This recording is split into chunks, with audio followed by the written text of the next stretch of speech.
Inggih, semoga. Ya, Bismillahirrahmanirrahim. Assalamualaikum warahmatullahi wabarakatuh.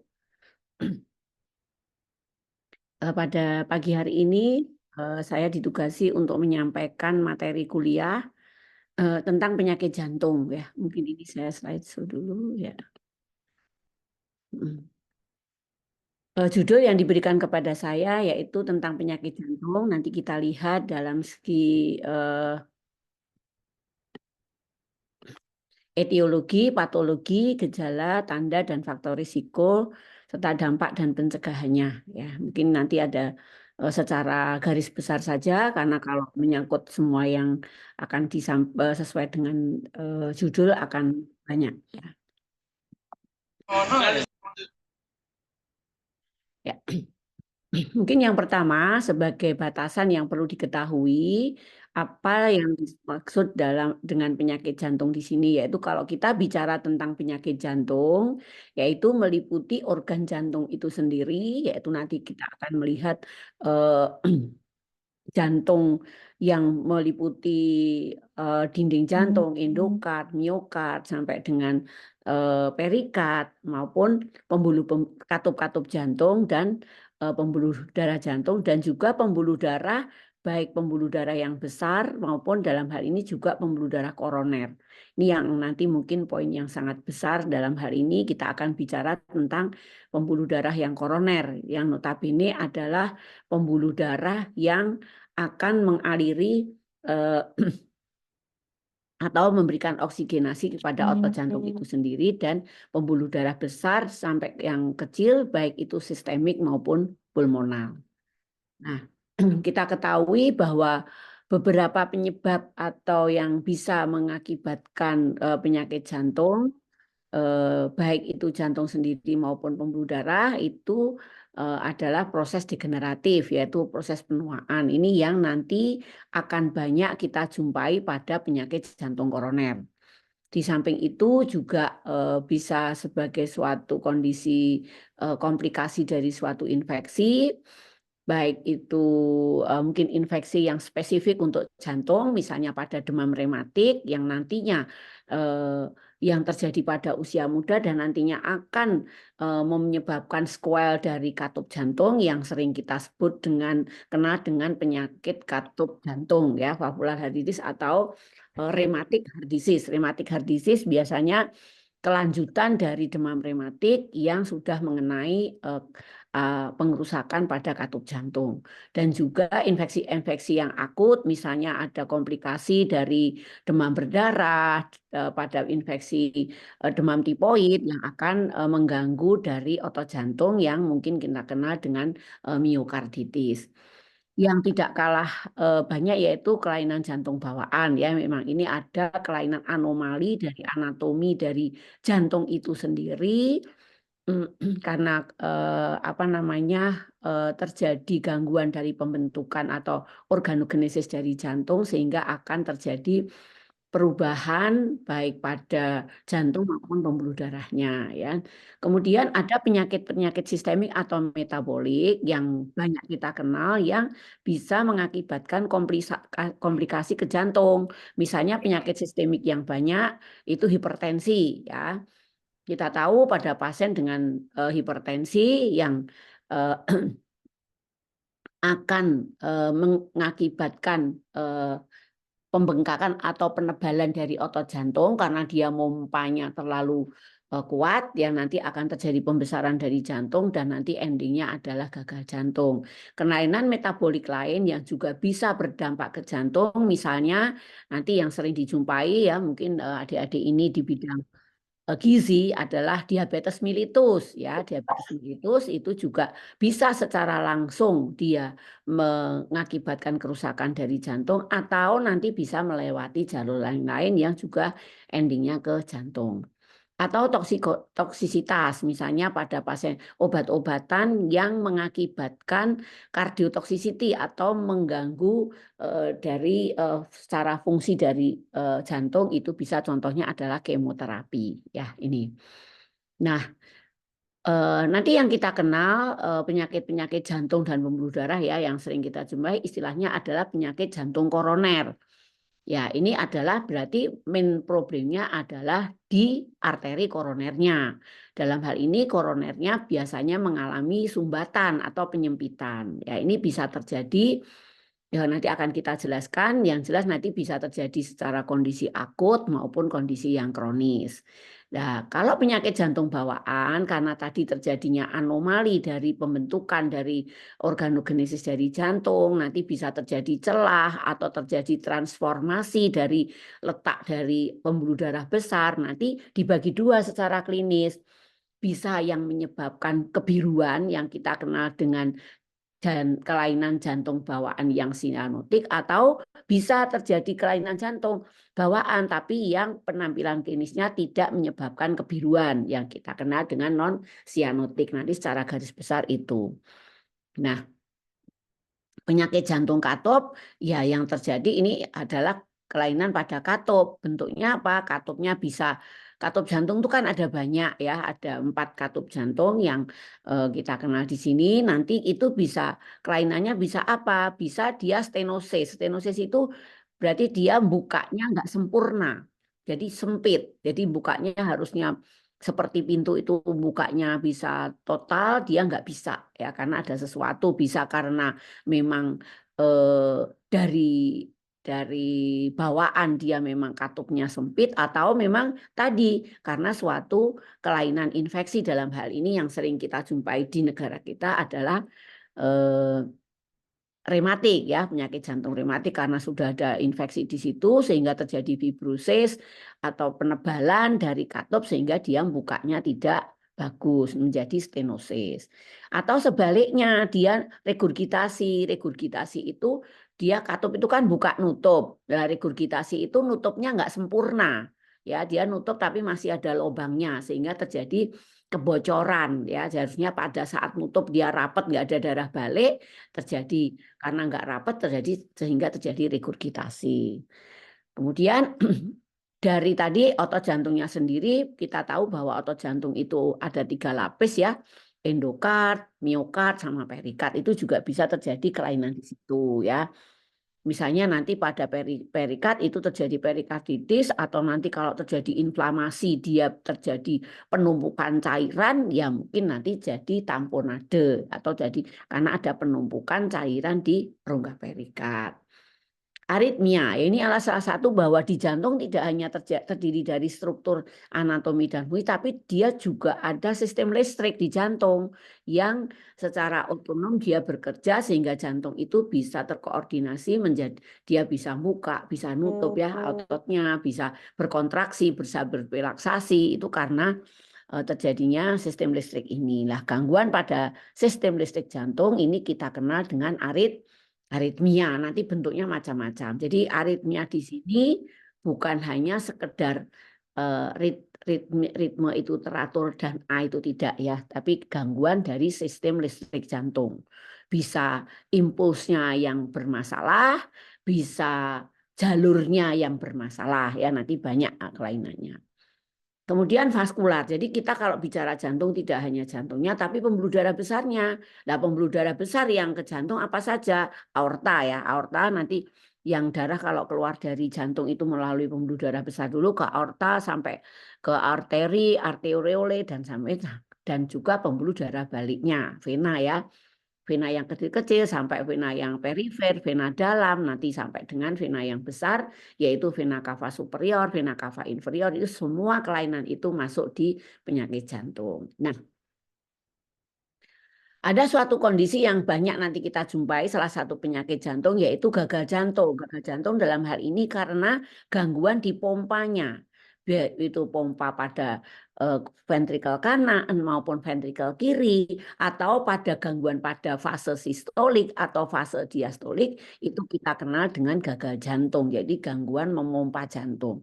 Nah, ini bisa sebagai akibat dari semua penyakit di atas ya, karena adanya misalnya kelainan jantung bawaan, kemudian terjadi bocor, nanti jantungnya besar, lama-lama mengganggu pompa. Jadi istilahnya gagal jantung itu adalah gangguan dari pompanya jantung. Bisa pada pompa yang kiri, bisa pada yang kanan, bisa pada fase sistolik, bisa pada fase diastolik. Karena pompa jantung terjadi 2 fase. Ya, ternyata sangat banyak ya kelainan jantung. Oke. Nah, ini kalau dilihat bahwa jantung itu ya, ini kan lapisan jantung kalau dibuka itu kalau yang tebel ini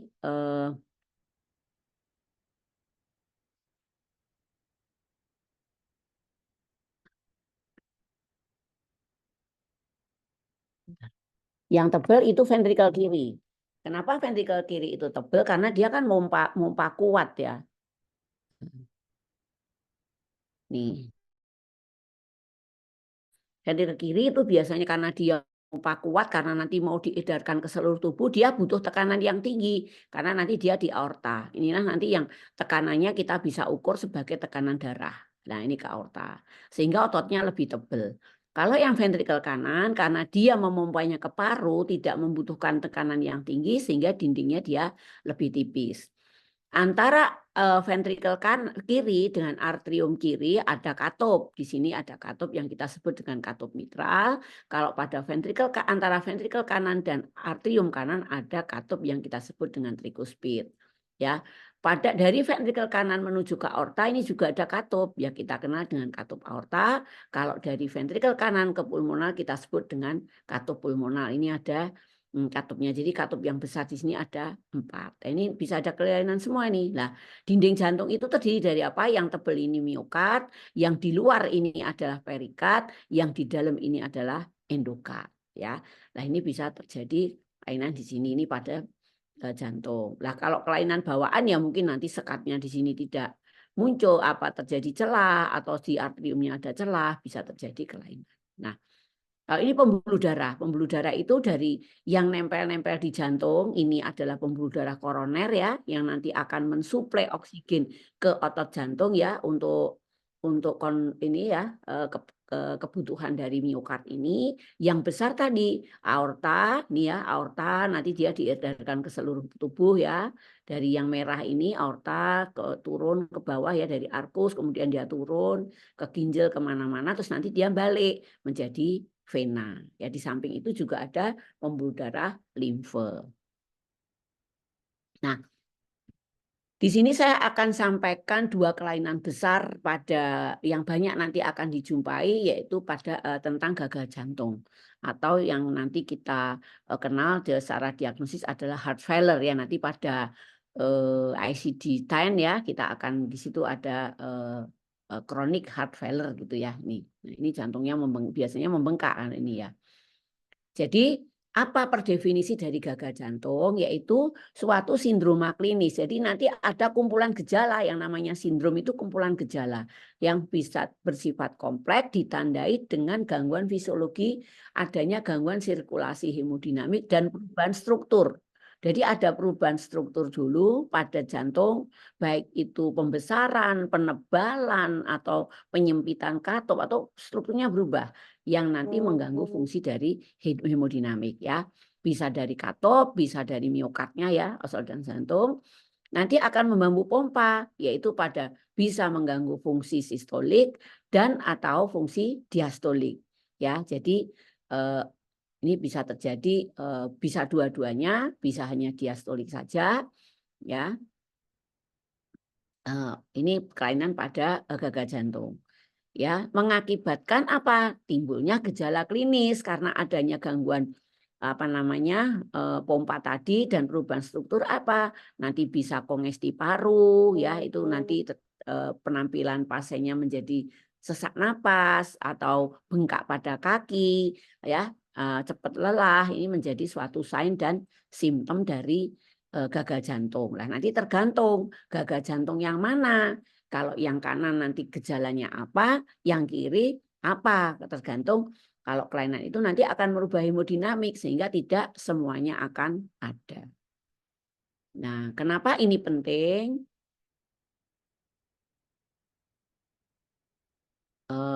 Secara epidemiologi ya bahwa gagal jantung ini semakin banyak. prevalensinya ya, karena sakit jantung itu juga banyak dan nanti semakin maju alat deteksi dini sehingga kasusnya akan semakin banyak. Ya ini kita lihat pada 10 tahunan itu dari 91 ini naiknya cukup banyak ya, nanti pada 10 tahun mendatang ini kasusnya sudah sangat banyak ya, dikirakan bisa sampai ini ya, ini aja di Amerika, mungkin di kita juga begitu sih, nggak jauh berbeda. Karena ending atau akhir dari semua kelainan jantung ya itu adalah gagal jantung ya. Dari aritmia juga nanti bisa gagal jantung, dari koroner bisa gagal jantung, dari yang sistemik tadi diabetes, hipertensi semua bisa gagal jantung. Nah, sekarang kita bagaimana mekanismenya kok pompa itu bermasalah. Jadi gini, secara normal bahwa jantung itu kan pompa terus ya, sehingga dia pompa ngisi gitu. Nah, sekali pompa untuk mengukur seberapa banyak sih darah yang dikeluarin pada saat sekali pompa dalam waktu 1 menit itu kita sebut dengan cardiac output. Jadi berapa volume darah yang dikeluarkan itu dalam 1 menit kita kenal dengan cardiac output. Nah, cardiac output itu apa? Yaitu stroke volume. Kalau stroke volume itu keluar sekali pompa. Sekali pompa maksud gitu ya, nanti sekali pompa berapa volumenya yang dikeluarkan dari ventrikel kiri. Ini kita bicara yang kiri ya, sistemik. Itu dinamakan stroke volume. Lah, karena 1 menit darah itu jantung itu berdenyut dalam 1 menit kita kenal dengan heart rate ya, rata-rata dari pompa itu, makanya cardiac output adalah stroke volume dikalikan heart rate ya. Jadi kalau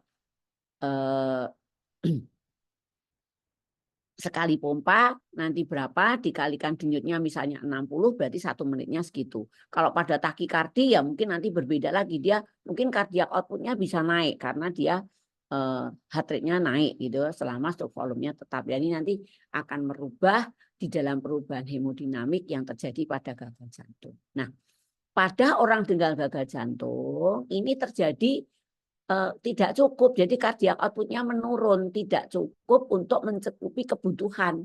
Kalau orang normal dengan cardiac output segitu normal ya cukup, pada orang gagal jantung nggak cukup. Nah, sehingga nanti akan terjadi mekanisme kompensasi. Jadi jantung itu berusaha untuk mencukupi kebutuhan.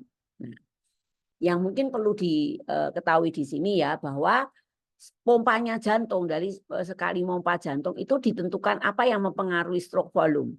Jadi darah memompa itu dipengaruhi apa? Preload. Preload itu darah sebelum dia dipompain di ventrikel kiri, sebelum disemprotin. Nah, afterload itu darah setelah disemprotkan. Jadi sisa. Tidak akan darah di ventrikel kiri itu dipompa langsung habis semua, itu enggak. Ya, gitu. Jadi nanti antara darah sebelum dipompa dikurangi setelah dipompa, berarti itu adalah darah yang dikeluarin. Nah, itu tergantung dengan apa kekuatan dari kontraksi dari otot jantung. Nah, kalau pada gagal jantung dengan kontraksinya mesti lemah, kurang kuat, nah, sehingga dia akan menurunkan stroke volume, ya gitu. Karena nanti terjadi di sini ya, meskipun preload sama preloadnya mungkin gede banget, tapi karena pompanya kurang, afterloadnya tetap gede, makanya darahnya yang dikeluarin sedikit. Ya, ini tadi udah saya sampaikan bahwa mekanisme dari gagal jantung bisa pada saat sistolik, bisa pada saat diastolik atau campuran.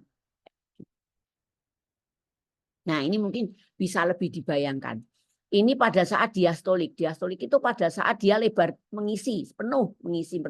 Jadi darah di dalam ini berapa, kemudian pada saat sistolik ini berapa. Jadi ini pada saat dipompa, nanti kalau ini dikurangi ini adalah darah yang dipompa. Ya. Nah, sekarang namanya stroke volume. Kalau cardiac output dikalikan heart rate. Nah, di sini untuk mengukur fungsi sistolik itu baik apa enggak, kita kenal dengan ejeksi fraksi. Nanti kalau Anda praktek di rumah sakit, di situ ada pasien dengan gagal jantung akan dituliskan ejeksi fraksi. Ada yang pasien dengan gagal jantung itu ejeksi fraksinya rendah, ada yang gagal jantung tapi ejeksi fraksinya masih bagus. Ya, lah. Ejeksi fraksi itu menggambarkan fungsi sistolik. Ya, fungsi sistolik. Bagaimana mengukur ejeksi fraksi ini?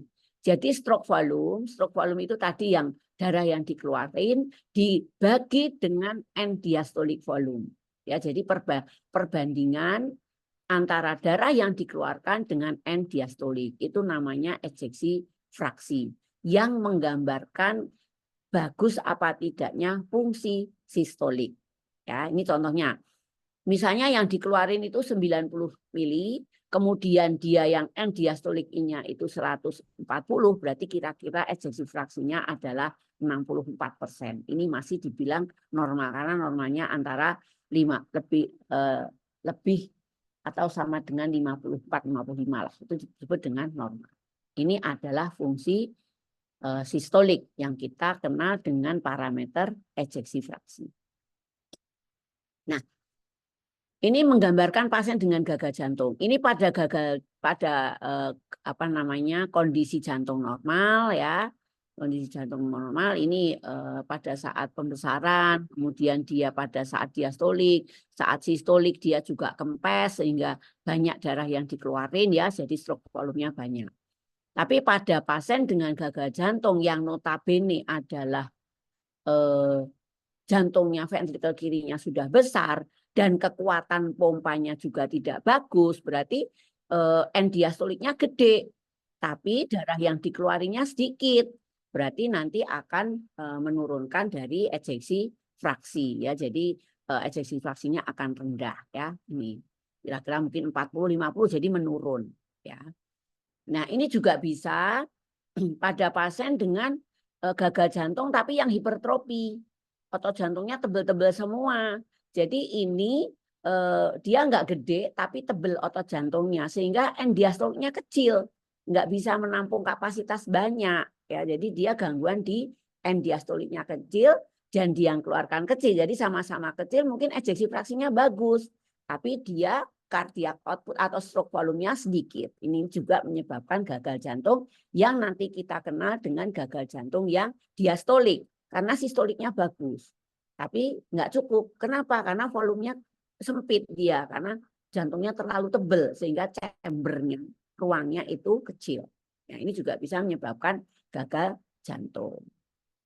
Ya, ini pada ya, ini lebih ini lagi. Ini biasanya pada yang normal begini, kalau gagal jantung itu jantungnya besar ya, bisa besar karena ini dindingnya tipis, ruangnya besar, atau besar karena ototnya tebel.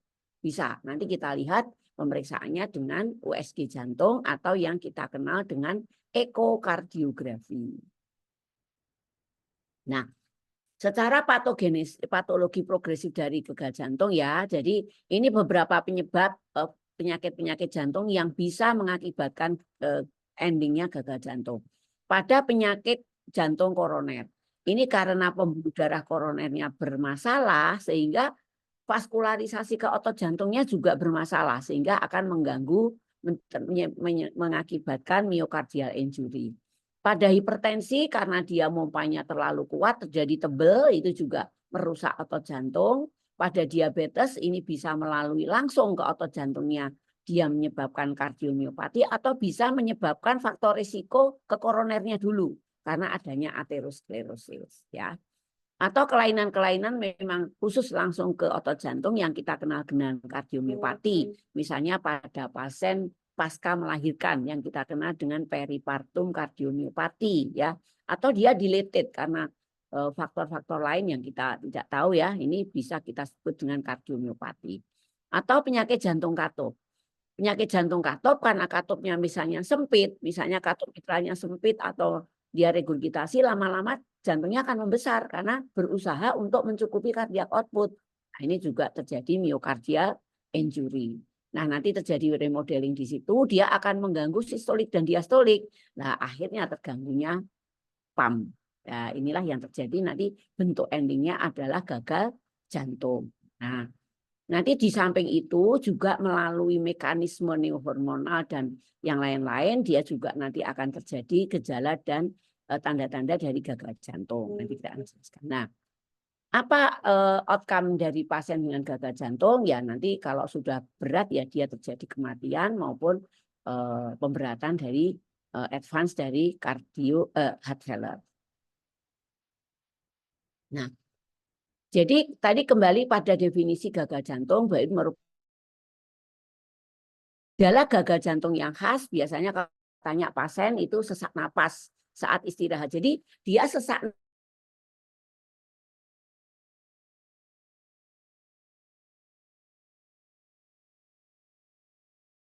sehingga kardiak output-nya itu berusaha untuk ditingkatkan, tapi karena tidak cukup karena lemah, dia akan kurang menimbulkan gejala sesak napas. Atau cepat lelah.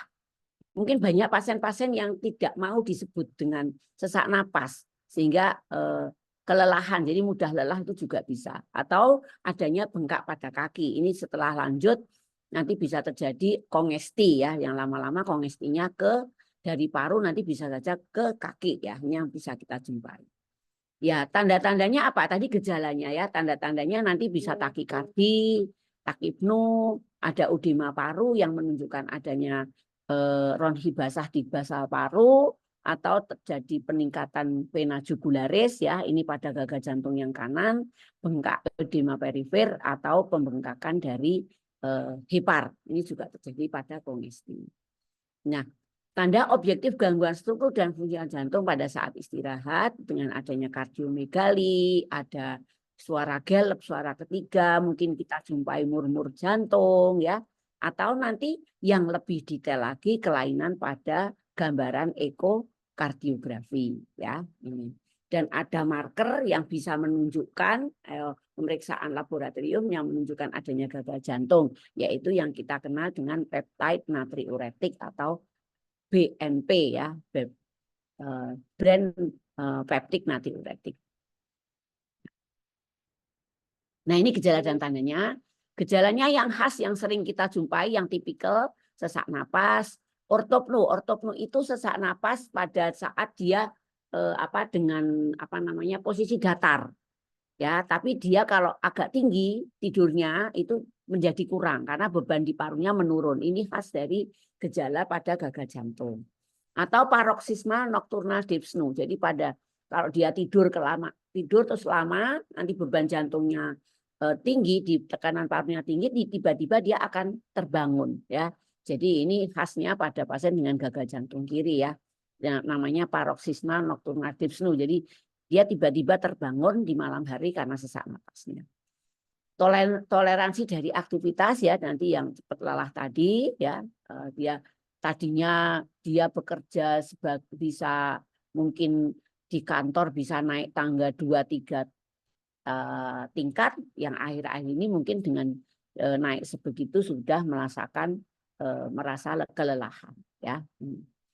Dan bengkak pada kaki ya. Yang gejala yang tanda spesifik JVP ya, JVP itu peningkatan jugular vena pressure, yaitu perpanjangan dari vena cava superior yang menunjukkan adanya kongesti, kemudian ada hepatomegali ya, ini atau ada murmur jantung. Dan beberapa tanda ini tidak begitu spesifik tapi bisa terjadi pada gagal jantung. Nah, ini secara patofisiologi terjadinya gagal jantung. Jadi pada awalnya, di awal pada pasien sudah menunjukkan adanya gejala kardiak output yang turun, itu belum mungkin sebelum menunjukkan gejala, dia sudah terjadi kardiak output turun-menurun. Ini terjadi mekanisme kompensasi. Ini akan mengaktifkan sistem neurohormonal renin-angiotensin aldosteron pada ginjal sehingga teraktivasi. Nah, aktivasi dari renin-angiotensin aldosteron ini akan mengakibatkan angiotensin 2 naik. Nah, kemudian angiotensin 2 ini tidak menguntungkan karena dia menyebabkan vasokonstriksi pada pembuluh darah perifer, ya. Jadi pompanya sudah berat, di perifer dikonstruksi, dia di vasokonstriksi dia tambah berat sehingga mengakibatkan peningkatan dari afterload dan kardiak output-nya akan turun.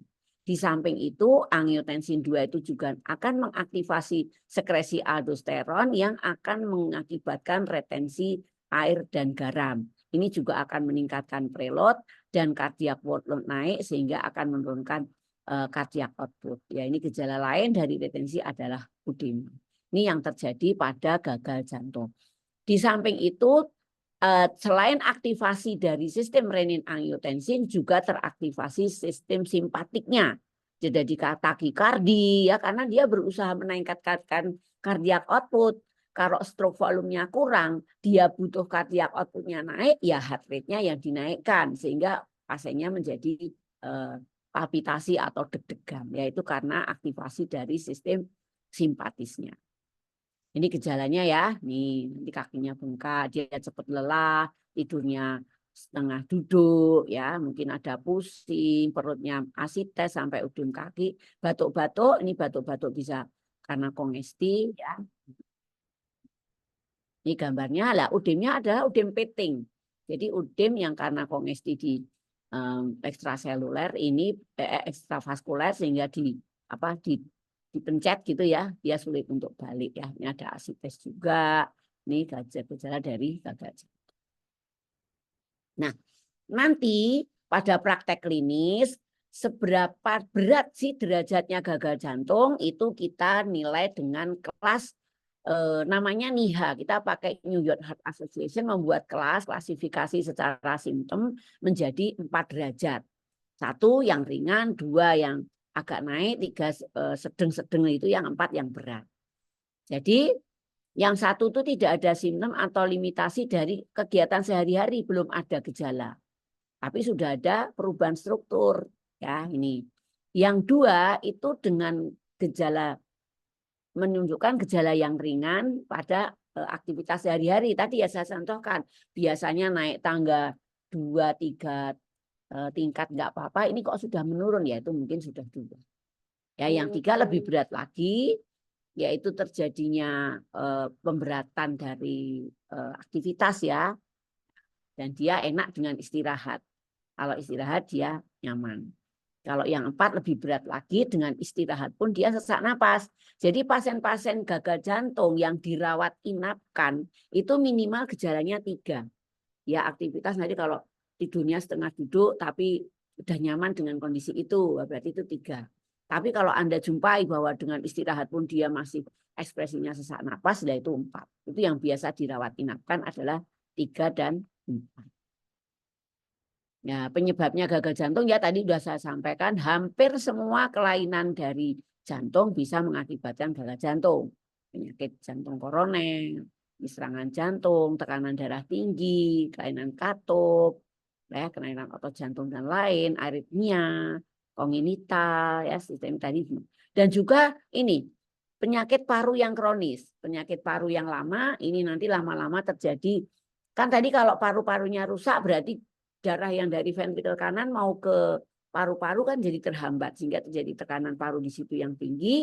Nanti gagal jantungnya adalah gagal jantung yang sisi kanan, ventrikel kanan. Nah, obat-obat untuk ini gagal jantung tadi kita kembali ke ini ya sebentar. Ya, kita biasanya memberikan obat-obat ACE inhibitor. Jadi dia akan memutus tadi aktivasi dari RAA sistem. Obat yang memutus itu adalah ACE inhibitor, ARB, angiotensin receptor blocker yang belakangnya tantan ya, valsartan, telmisartan, kandesartan gitu, yang ACE inhibitor itu yang bril-bril. Ini memutusnya di sini. Coba tak iniin lagi dulu di sini. Nah, ini. Nah, dia memutusnya di sini. Jadi dia diblok di sini oleh obat tadi ACE inhibitor ya yang bril-bril tadi, sehingga angiotensin 2-nya enggak tinggi. Sehingga kalau angiotensinnya 2 sudah mulai turun, vasokonstriksinya berkurang, nah pompa jantungnya akan lebih enteng karena tahanannya berkurang. Demikian juga di sisi sini ya. Nanti aldosteron sekresinya juga ditekan sehingga retensi cairan dan garamnya juga menurun. Jadi sistem obat-obatan pada gagal jantung ini mengeblok-ngeblok ini. Kalau yang tantan, yang reseptor blocker itu yang di bawah, dia nanti menghambatnya yang di bagian bawah dari reseptornya angiotensin. Ya ini mungkin gambarnya di sini nggak ada. Tapi prinsipnya bahwa dia menghambat di RAA ini apa namanya renin angiotensin blockernya diputus oleh obat-obat ini. Beta blocker ini golongan yang tadi dia menghambat desimpatisnya. Kalau tadi saya katakan bahwa pada awal untuk mencukupi cardiac output dia harus membuat denyutnya naik, ini diblok sama beta blocker. Jangan sampai dia denyutnya terlalu kencang karena membuat lelah ya. Ini sehingga bisa menurunkan dari heart rate. Obat digoxin ini obat lama, juga prinsipnya menurunkan heart rate dan tidak kalah pentingnya dan nanti pada pasien rawat inap akan hampir semua diberi ini adalah diuretik. Jadi obat untuk adanya kongesti. Kalau karena terjadi penumpukan cairan sehingga kita harus keluarin nih, makanya dikasih obat diuretik. Hati-hati, diuretik yang dipilih pada pasien dengan gagal jantung adalah golongan furosemid, ya, furosemid. Nah, tapi harus diwaspadai bahwa pemberian diuretik hampir semuanya adalah mengganggu balance elektrolit, terutama terjadinya kalium yang ikut keluar sehingga terjadi hipokalemi. Makanya nanti ini teman-teman ini adik-adik semua ini sebagai ahli gizi kan sama ya. Kita harus sodiumnya di retensi apa namanya dikurangi, diet natriumnya karena ada retensi cairan, balance cairannya seperti apa, bagaimana nanti bisa mencukupi kaliumnya. Nah, itu kan nanti dari gizi juga akan berkontribusi terhadap penanganan pasien dengan gagal jantung. Aldosteron blocker ini juga bisa mengeblok dari tadi ya neurohormonal aktivasi tadi sehingga dia bisa di samping mengontrol volume juga dia juga ternyata bisa memperbaiki dari otot jantung. Nah, sehingga apa? Bagaimana memanage pasien dengan gagal jantung ini kita harus kolaborasi manajemen tim, tidak bisa hanya dokter saja, dokter jantung, dokter internis karena misalnya pasiennya terjadi ternyata diabetes mellitus atau komplikasi dari gagal jantung terjadinya gangguan ginjal, ya kita harus kolaborasi. Perawat itu penting sekali karena pasien harus diajari bagaimana dia tidak berulang terjadinya kongesti. Nutrisionis juga sangat penting. Bagaimana dia mengukur intake cairan, mengukur volume urinnya, bagaimana memantau atau jangan sampai terjadi gangguan elektrolit. Ya, ini sangat penting sekali. Retensi garamnya harus diet garamnya seberapa, ini harus penting. Di samping nanti intervensi pada komorbiditi atau penyebab, oh dia ada diabetes mellitus, dia ada hipertensi dan lain-lain sebagainya. Farmasi jelas, rehabilitasi. Jadi pasien dengan gagal jantung tidak boleh dia hanya diam saja, dia harus direhab, aktivitas harus dilatih karena dia juga berkontribusi untuk perbaikan dari fungsi jantung ya. Dan mungkin karena pasien ini kronis biasanya ada gangguan psikososialnya ya. Ini juga kita buat keluarga, pasien harus kita edukasi. Nah, jadi target dari pengobatan gagal jantung jelas kita harus mengobati underlying penyebabnya. Apa ini penyebab gagal jantung kita cari ya. Kemudian kita obat untuk mengurangi simptom-simptom tadi ya. Ada gejala kongesti kita kurangi, kemudian ada gejala takikardi kita harus kurangi gitu ya. Kemudian yang target lebih lagi adalah memperbaiki fungsi dari ventricle. Karena semuanya itu biar apa kualitas hidup pasien itu bagus ya, menjadi perbaikan ya. Dan kita juga mencegah terjadinya komplikasi dari organ, terutama ginjal dan liver ya. Biar kita juga pasien tidak bolak-balik mondok ya karena kita edukasinya kurang. Dia biasanya karena rehospitalisasi pada pasien gagal ginjal ini banyaknya karena apa? Kongestinya, kelebihan cairan. Nah, ini makanya edukasi sangat penting ya. Yang lebih advance akhirnya adalah kita bisa menekan dari mortalitas dan morbiditas dari pasien gagal jantung. Ya, ini ya. Terapinya tadi sedikit banyak sudah saya ini ya, underlying penyebab, kemudian ini ya, kita koreksi natrium, retensi natrium dan airnya dalam rangka overload cairan ini ya, bagaimana kita bisa melakukan rehabilitasi ya untuk yang pas untuk pasien seperti apa ya. Nah, ini obat-obatan ya, ini nutrisi terapi ini fluid restriction ini kita harus kolaborasi ini ya. Bagaimana nanti mencukupi cairan tapi tidak overload tapi kita dekongestinya berhasil ya. Kita biasanya dengan menimbang berat badan tiap hari. Pasien-pasien yang risiko kongestingnya tinggi, kita sarankan buat menimbang tiap berat badan di rumah.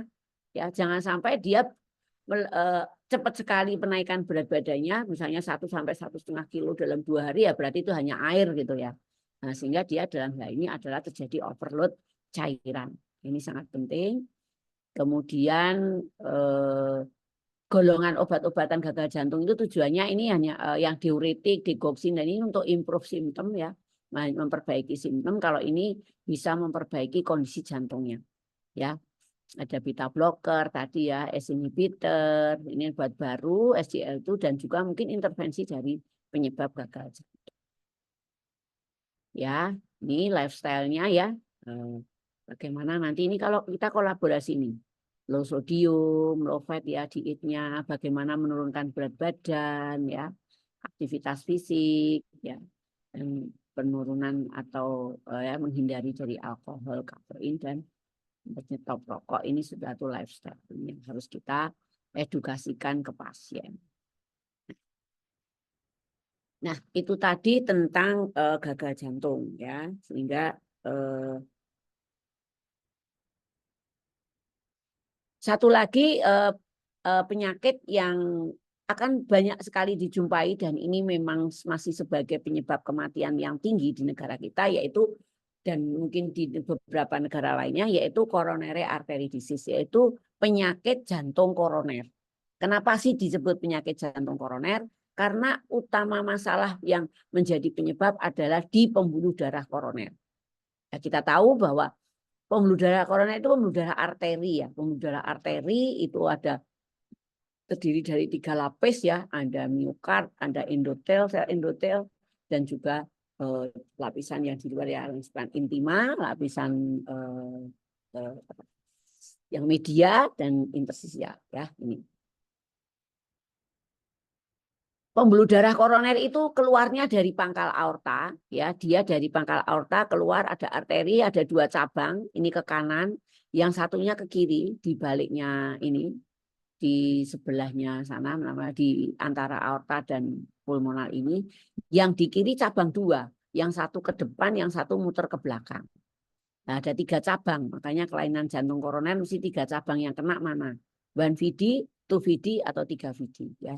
1 cabang kanan, cabang depan, cabang yang muter, circumflex namanya ya.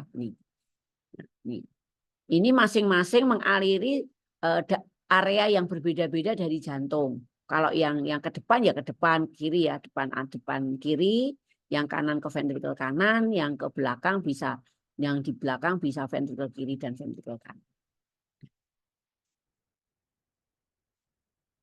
Ini epidemiologinya ya, kematiannya tinggi ya.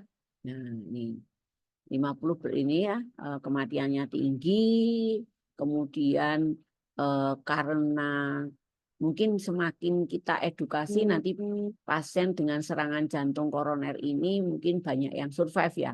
Karena kalau tidak segera ke rumah sakit ya nanti mortalitasnya akan tinggi ya. 10% meninggal dalam 1 tahun ini karena terjadi banyak komplikasi di sini, dan PJK ini membutuhkan biaya yang mahal untuk penanganannya, sehingga makanya sekarang itu prevensi lebih ditekankan. Nih, pembuluh darah koroner ini pembuluh darahnya kalau di lapisan melintang ya, di iris gitu pembuluh darahnya ini ada pembuluh darah arteri yang di dalam ini tunika intima ya, terdiri dari sel endotel, ini tunika media itu otot-otot, ini yang di luar ya.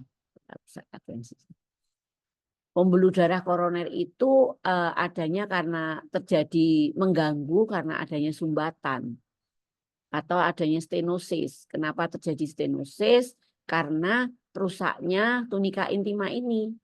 Ya, sehingga terjadi plak aterosklerosis. Saya kira teman-teman sudah sangat mengenal apa itu proses aterosklerosis ya, terjadi pengerakan lah bahasa awamnya. Jadi pembuluh darah itu kayak pipa, lama-lama akan terjadi kerak ya.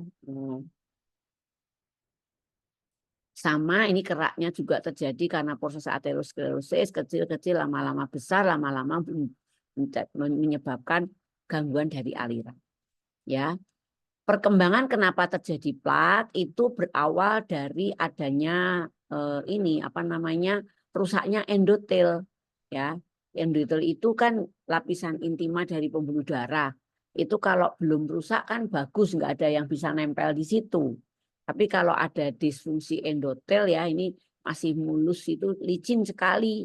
Tapi kalau sudah disfungsi nanti yang pertama makrofag nempel, kemudian terjadi oksidasi LDL karena dia akan bergandengan tangan dengan LDL menjadi intinya plak.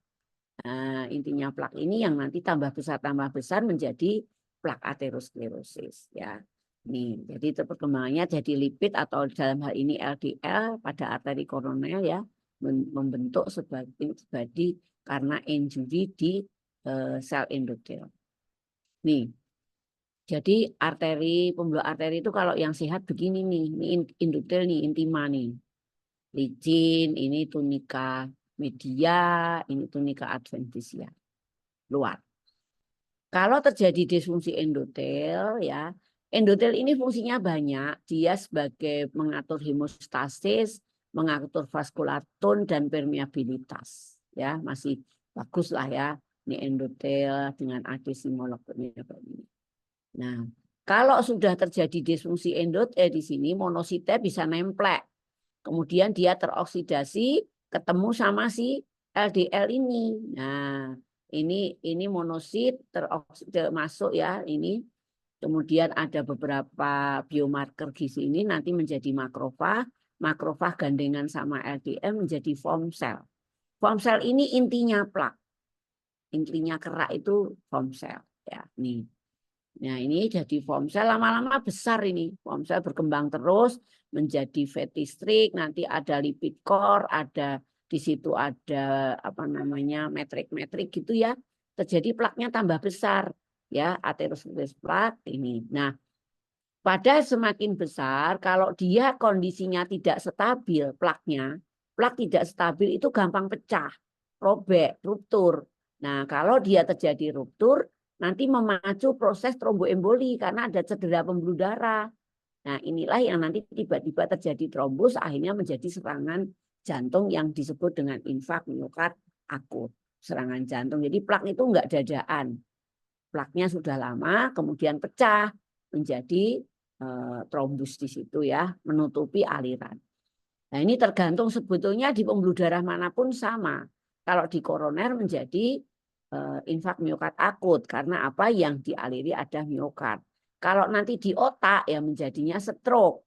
Kalau nanti di kaki, pembuluh darah kaki mengalami rupture yang menjadinya akut limb iskemia ya, nanti sampai dengan hitam terus ya lama-lama jadi. Lah, pada saat kerak itu masih tidak besar, mungkin alirannya masih bagus sehingga tidak menimbulkan simptom asimptomatis. Tapi lama-lama kalau sudah besar, dia akan mengganggu aliran sehingga oksigenasinya jadi kurang ke oksigen ke miokard. Inilah yang menjadi menimbulkan suatu gejala. Nah, gejala karena imbalan oksigenasi di miokard karena suplainya dan kebutuhannya demand-nya tidak cukup, nanti kita sebut dengan angina, yaitu timbulnya nyeri dada yang disebabkan karena imbalan suplai dan demand oksigenasi di miokard. Nah, nyeri dadanya kita sebut dengan angina karena nyeri dada yang lain banyak.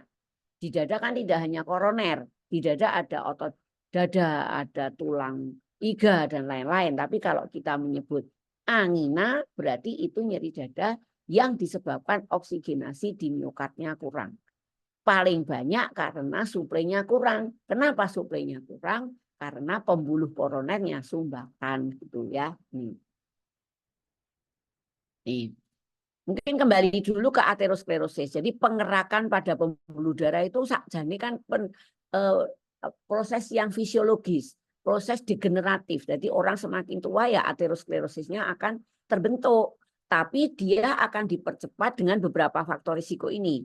obesitas, diabetes, ya umur kita tidak bisa, hipertensi, dislipidemi, gaya hidup, suka ngerokok akan cepat, jadi akan cepat rusak pembuluh darahnya. Jenis kelamin, laki-laki, faktor genetik yang mungkin perlu studi lebih lanjut atau adanya gangguan faktor-faktor hemostat ini koagulasi ya. Nah, sehingga kalau sudah pembuluh darahnya mengerak yang kita sebut dengan proses aterosklerosis, nanti ada manifestasi aterotrombosis. Sehingga kita juga harus lebih dini bisa mengenal faktor-faktor risiko ini. Tujuannya apa? Biar proses aterosklerosisnya bisa dihambat, pembuluh darahnya tetap oke, tidak terjadi serangan jantung, dalam hal ini infark miokard akut. Nah, mengenai ini proses aterosklerosis ini, faktor-faktor risiko ini bisa kita kendalikan untuk mencegah apa yang kita sebut dengan modifiable risk factor. Kalau punya diabetes makanya dikendalikan. Punya dislipidemi ya diobati. Dia ngerokok ya di stop. Hipertensi diobati. Ya, ini gemuk ya dikurangin gitu-gitu. Ini apa namanya? Yang bisa dimodifikasi. Lah yang tidak bisa dimodifikasi, faktor risikonya apa? Usia jelas nggak bisa ya. Kelihatan muda ya usianya tapi tetap tua. Jenis kelamin ya, jenis kelamin itu laki-laki lebih tinggi meskipun dia mungkin ganti kelamin ya tetap aja karena faktor ini ya tetap laki-laki. Atau family history yang prematur kena coronary heart disease. Jadi biasanya kita taunya dari apakah ada keluarganya yang meninggal mendadak yang bukan karena kecelakaan. Nah, nanti prematur, jadi usianya berapa? Oh ya meninggal mendadak usianya 70 berarti bukan. Ya gitu. Nah, sebetulnya proses aterosklerosis itu di pembuluh darah semuanya sama. Ya, di ini arteri-arteri ini yang di koroner juga sama, nanti kalau di cerebral kena ya nanti komplikasinya menjadi stroke, yang di sini menjadi aorta aneurisma ya ini yang di koroner stroke, yang di perifer menjadi peripheral vascular disease ya. Tergantung mana kenanya dan faktor risikonya sama. Nah, kita bicara lagi kembali ke penyakit jantung koroner. Penyakit jantung koroner atau karena tadi disebabkan oleh sumbatan tadi bisa kondisinya kronis yang kita sebut dengan stabil, bisa yang akut yang kita kenal dengan akut koroner sindrom. Jadi serangannya mendadak. Bentuknya apa? Bisa infark miokard akut yang nanti ada ST elevasi miokard infark yang nanti ada gambaran di EKG-nya ST elevasi atau serangan infark miokard akut yang gambaran EKG-nya bukan ST elevasi. Atau unstable angina pectoris. Jadi memang anginanya berat tapi tidak ada perubahan pada EKG-nya. Ini masuk ke dalam kondisi akut koroner sindrom ya yang akut. Tapi kalau sumbatannya itu memang ada dan prosesnya kronis, dia kalau beraktivitas berlebih nyeri, kalau nanti berkurang dia nyerinya berkurang, aktivitasnya nyerinya berkurang, begitu-begitu terus berarti dia yang stabil angina koroner artery disease dan sudah dibuktikan memang ada sumbatan. Tadi saya ulangi bahwa karakteristiknya apa? Nyeri dada yang disebut dengan angina. Dia khas dengan aktivitas akan timbul. Karena apa? Pada saat aktivitas kebutuhannya naik. Kalau suplainya tetap ya dia kurang, makanya angina. Nanti kalau istirahat dia hilang.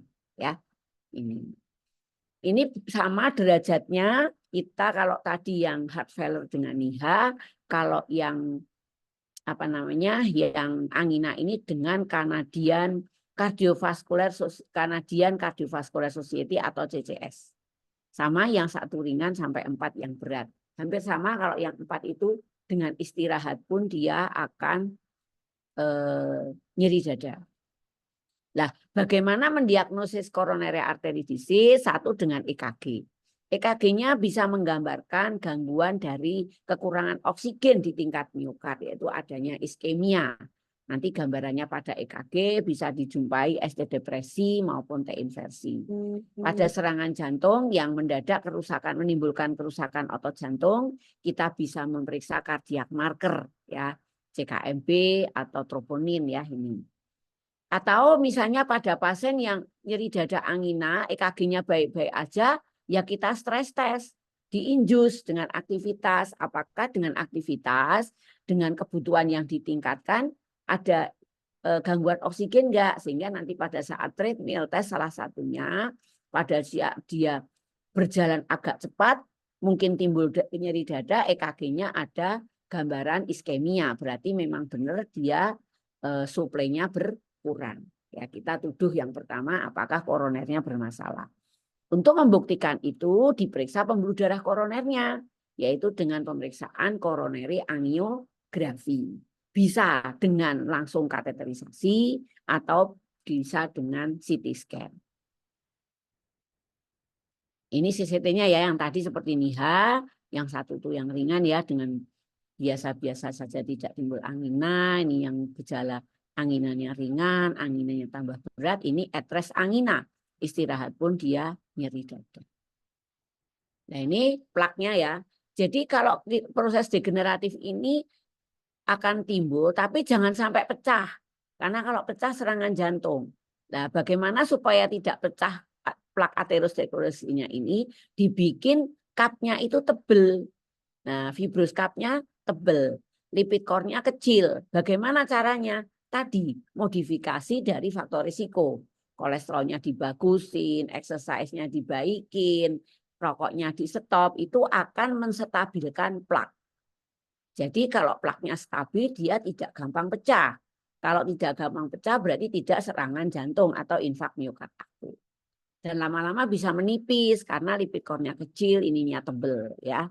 Ini sel endotelinya ya, ini yang kita sebut plak yang stabil ininya. Beda sama yang tidak stabil. Kalau tidak stabil, lipidnya itu fibrous cupnya tipis, dia gampang pecah. Kalau sudah pecah, dia timbul ini trombus ya, penggumpalan karena mau nutupin luka ini saja nih. Tapi karena dia di dalam lumen akan ganggu aliran. Ini kalau alirannya terganggu tapi masih sebagian, ya nyeri dada tapi enggak berat. Nanti ototnya belum rusak, makanya kita sebut dengan unstable angina.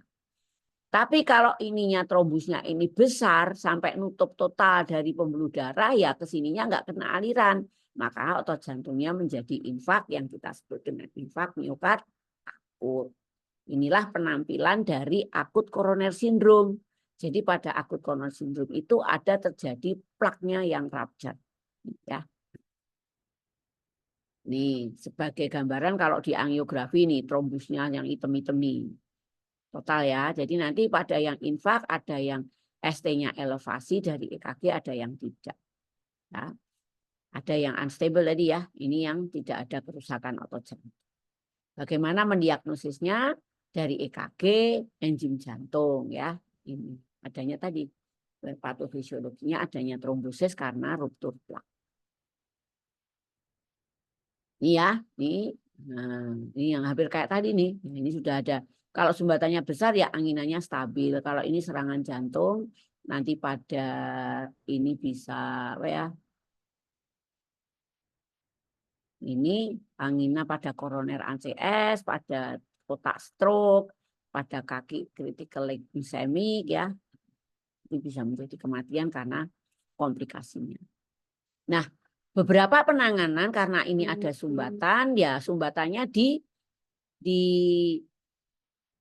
kalau yang trombus bisa disedot, kalau yang plak itu disisihkan gitu. Jadi kayak dipasang gorong-gorong begini. Inilah yang kita sebut dengan dipasang ring itu ini PCI. Ini di balon itu digencet gitu. Plaknya disisihkan sehingga nanti alirannya bisa bagus. Kalau ini terlalu keras mungkin di balon nggak bisa ya dipasang ring. Jadi kayak gorong-gorong gitu ya, kayak bronjong, keren apa ya? Bahasanya bronjong gitu deh ini. Jadi anyam-anyaman gini nanti disisihkan dengan balon terus dikempeskan lagi sehingga ini alirannya menjadi bagus. Inilah prinsip yang kita sebut dengan pemasangan ring ya atau PCI. Ya nanti kalau sudah praktek akan ketemu dengan pasien-pasien yang demikian. Nah ini ya, tapi jangan lupa bahwa meskipun nanti pada pasien yang sudah pernah kena serangan jantung pun atau sudah terdiagnosis dengan penyakit jantung koroner, kita harus kendalikan faktor risiko. Dalam hal ini untuk sekunder prevention. Kalau yang belum kena berarti disebut dengan primary prevention. Kalau yang sudah kena jangan sampai kena lagi atau terjadi komplikasi atau tadi pemberatan. Kita tetap mengendalikan faktor risiko. Dan kebanyakan pasien dengan penyakit jantung koroner atau sindrom koroner akut ini mesti ada diabetes, hipertensi, dislipidemi itu saling apa ya, teman yang sangat akrab lah kondisi-kondisi tersebut. Sehingga kita harus berkolaborasi dalam hal ini untuk secara paripurna bisa menangani pasien-pasien dengan penyakit jantung koroner. Nah ini ya, ternyata dengan merubah faktor risiko ini juga akan memperbaiki ya, menurunkan angka kematian. Jadi ini semakin faktor risikonya banyak ya kematiannya akan tinggi. Ini juga orang yang sehat itu apa namanya ekspektansinya tinggi. Kalau dia mempunyai penyakit pernah kena akan menurun, dengan serangan jantung lebih turun lagi, dengan diambil stroke ya, semua akan kondisi-kondisi ini ternyata bisa meningkatkan angka mortalitas.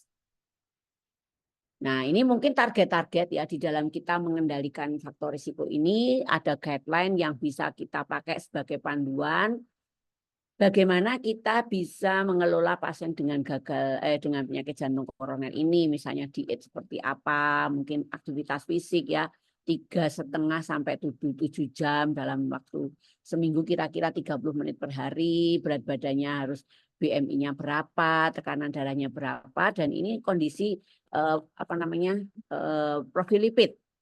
Dalam hal ini kita akan mengendalikan LDL konsentrasinya. Nanti di sini apa namanya tergantung dari risikonya. Very high risk, ini yang pernah kena serangan jantung ya, atau dia high risk ya, moderate risk atau low risk ya, targetnya masing-masing akan berbeda. Yang kalau very high risk ini berapa ini? LDL terapinya kurang dari 55 ini ya. Ini kalau ini ya, yang high risk kurang dari 70, yang moderate risk kurang dari 100 ya ini. Apot itu dan diabetes. Diabetes kalau dengan HbA1c kurang dari 7 ya. Ini kira-kira ini nanti bisa bagaimana caranya, mungkin dari teman sejawat gizi mungkin lebih tahu ya bagaimana mengatur diet di samping obat-obatan bisa kita berikan. Nah, ini suatu kondisi untuk kita men-screening pasien itu punya risiko terhadap penyakit jantung koroner seperti apa. Ini dari Framingham ini kayaknya ya. Ini kita lihat dulu. Ini primary prevention. Ini untuk pengendalian kolesterol. Ini primary prevention jadi belum kena ya. Nanti kita lihat di sini LDL-nya berapa, usia LDL-nya berapa di sini. Kemudian apalagi ini? LDL sama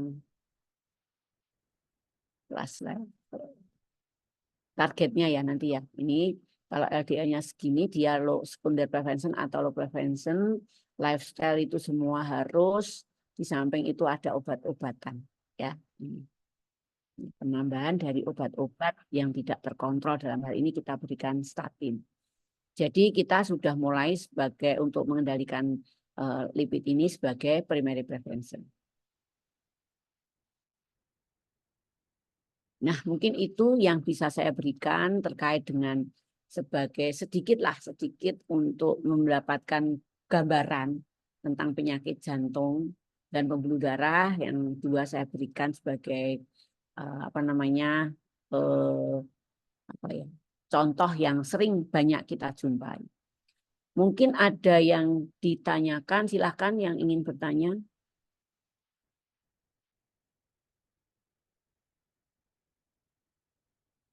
Halo?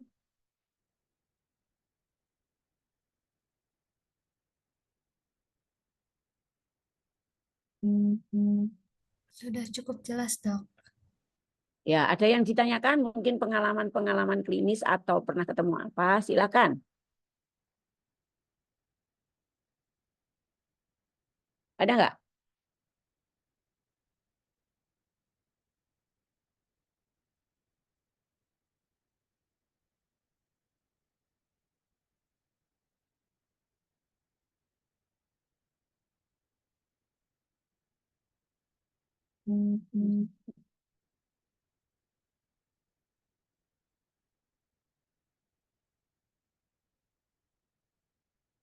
Udah mau ujian ya ini ya.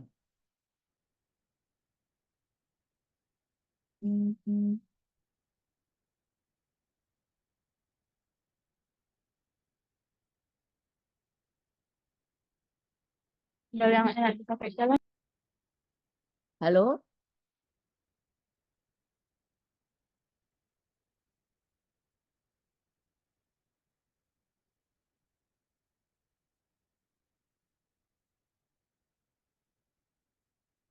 gimana, ada yang ditanyakan nggak? Misi dokter, saya izin bertanya. Ya, Kalau biasanya tuh kan sering ada kejadian kayak atlet atau orang yang berolahraga tiba-tiba terkena serangan jantung seperti itu. Itu memang ada penyakit jantung atau ada faktor lain yang menyebabkan seperti itu, dok? ya. Pada atlet ya, ya kita bisa saja kalau serangan jantung yang mendadak itu salah satunya adalah tadi ya penyakit akut coronary syndrome. Tapi bisa juga suatu kelainan-kelainan lain di mana ini intinya adalah henti jantung. Henti jantung itu intinya adalah kelainan irama jantung yang sangat malignan atau yang sangat berbahaya sehingga dia bisa menghentikan pompanya jantung. Nah, yang sering adalah penyakit jantung koroner karena kalau otot jantung itu pembuluh darah koroner kan merusak otot jantung. Otot jantungnya infak kan. Nah, itu bisa menimbulkan aritmia yang malignan tadi. Yang biasanya adalah kondisi ventrikelnya iramanya kacau.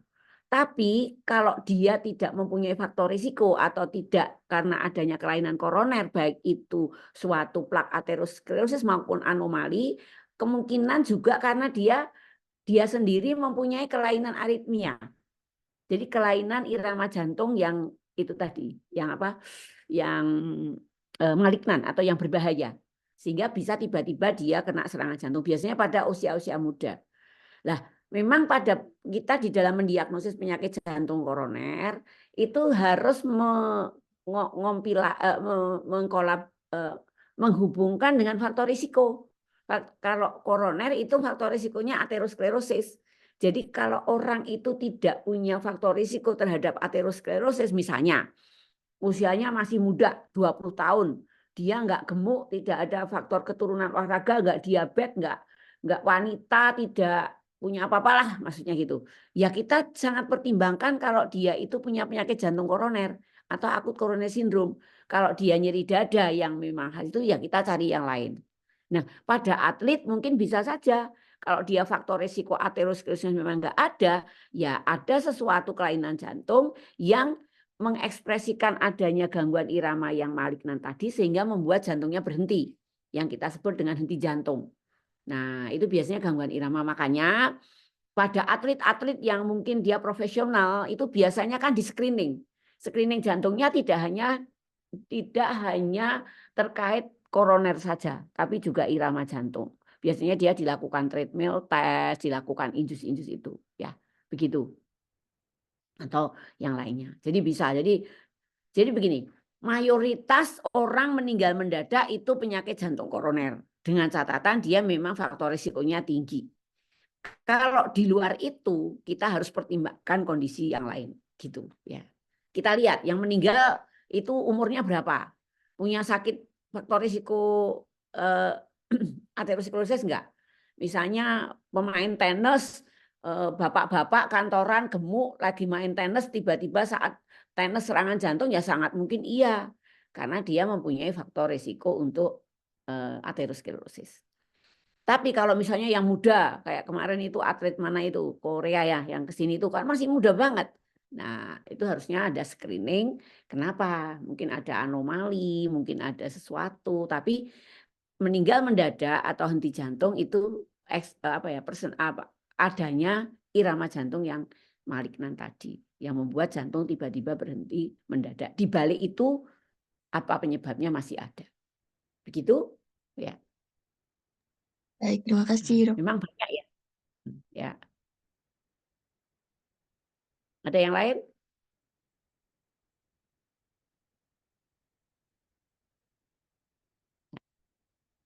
Mungkin kalau sudah tidak ada yang ditanyakan, mungkin saya cukupkan sampai di sini ya untuk pengantar materi di kelainan penyakit jantung ini. Mudah-mudahan harapan saya bermanfaat buat adik-adik semua, nanti bisa ingin mempelajari lebih banyak tentang penyakit jantung dan pembuluh darah. Ya, lebih kurangnya saya mohon maaf. Billahi taufik wal hidayah. Wassalamualaikum warahmatullahi wabarakatuh. Waalaikumsalam. Waalaikumsalam warahmatullahi wabarakatuh. Terima kasih, Ibu. Terima kasih, Dok. Ya, saya tutup. Oh iya, sami-sami. Assalamualaikum. Saya tutup ya.